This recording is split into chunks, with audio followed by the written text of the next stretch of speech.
So I mentioned, I think it was in week 1, organizational change. And no doubt all of you, wherever you've worked, whether it's been in a criminal justice organization or otherwise, you've undergone change of some sort. And you've all scratched your head and wondered why it was happening when everything was working so well. Status quo was great. Why do we need to change things? Everything was fine. This is the way we've always done it. Why should we do anything different? Well, because usually the way we always did it isn't the way it should be done. That doesn't mean that's always the case, but it means that as things change, as times change, as organizations change, usually their responses need to change. So we often should engage in organizational change, but most of the time we just don't want to. We don't want to for the specific purpose or reason that, the status quo is so easy. It's so easy to fall back on old ways, comfortable ways of doing things. Change means you got to change the way you think, got to change the way you do things, you got to change the way you operate, and it requires a lot of time and a lot of effort and a lot of commitment that, quite frankly, a lot of people don't have. If we don't want to change necessarily, oftentimes we need to. We need to because the circumstances require it, the environment is forcing us to, a whole bunch of different reasons why our organizations might need to change. And then what happens is we often just don't know how to do it. It is so overwhelming to think that we need to change our year analysis policy. That, it's just easier to keep that policy the same as it always was. Let's just test everybody, and that way we'll never make a mistake when somebody actually, was popped positive when in fact we thought they wouldn't. It's just so much easier to test everybody and charge everybody than it is to be selective about who we test. Because if we're selective, we have to come up with criteria to be selective about. And that requires time, it requires effort, it requires changing the way we think. And again, we just might not understand the steps that we need to follow in order to change. Obviously, planned change is best. Change that we know is coming or that we want to come is better than change that has to come on the fly. But let's face it, criminal justice organizations are reactive institutions. They react to things that happen. Very rarely do they sit back and have the luxury of being able to proactively think about what kind of change they should make. But if we can change, we ought to plan it as best we can. Almost everyone resists change, no matter how insignificant it is. In my experiences as a senior administrator, I have been involved in implementing risk needs assessment in community corrections, both probation and parole, in 2 different institutions. One institution was probably more amenable to it than the other. But at the end of the day, no matter what we were asking them to do, no matter what change we were asking them to implement, however small, was like asking for an act of Congress. Everybody resists change on principle, because it's moving people outside their comfort zone and it's getting them to do things in a new and different way.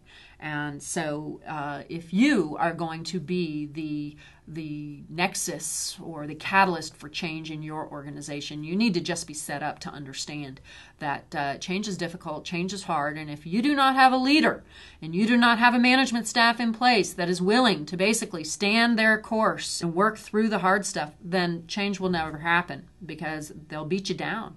They'll beat you to the point where nothing will change at all. And then one of the things that you always have to think about with respect to change is unintended consequences.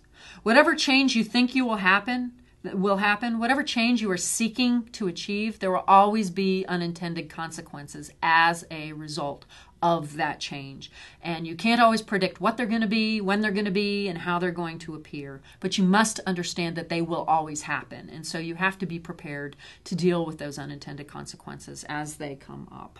So it's essentially, it's like being able to duck and cover, and being able to be responsive and flexible enough to modify what it is you're doing based on the environment that you find yourself in. I'm going to close out this chapter and this course with a slide or a discussion on research in criminal justice organizations. Obviously, I'm a proponent for it since I do a lot of research about criminal justice organizations.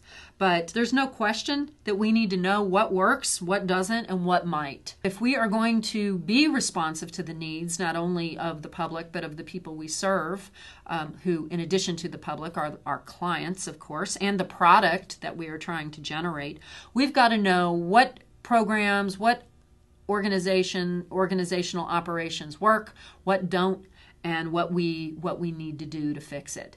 And we should never, ever, ever be too good to be able to say, you know what, we tried this and it didn't work. It's okay. At least we tried. Now let's move on to do something else. But most times you'll find that people aren't willing to do that because, of course, doing that essentially opens them up to criticism and shows a weakness. When in fact, in my mind, being able to admit that you've made a mistake and move past it and fix the mistake is much more valuable than someone who entrenches themselves and decides that this is the way it's going to be, come hell or high water, and quite frankly, I really don't care what happens.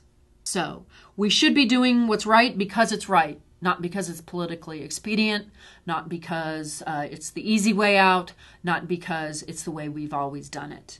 Whatever we do, whatever organization we work for, we should always be aspiring to do what's right because it's right. And quite frankly, something I haven't talked about in any of the lectures, but I know is covered in the book, is the fact that every organization that you work for or that we work for in the criminal justice field should have a very clear and distinct vision of what that organization is supposed to do, what its mission statement is, and what its goals and objectives are. If you're working for a place that doesn't have one of those things, then I would highly recommend that you start a committee or suggest to your supervisors that a committee be started and that a mission and vision statement, goals and objectives be developed. Why?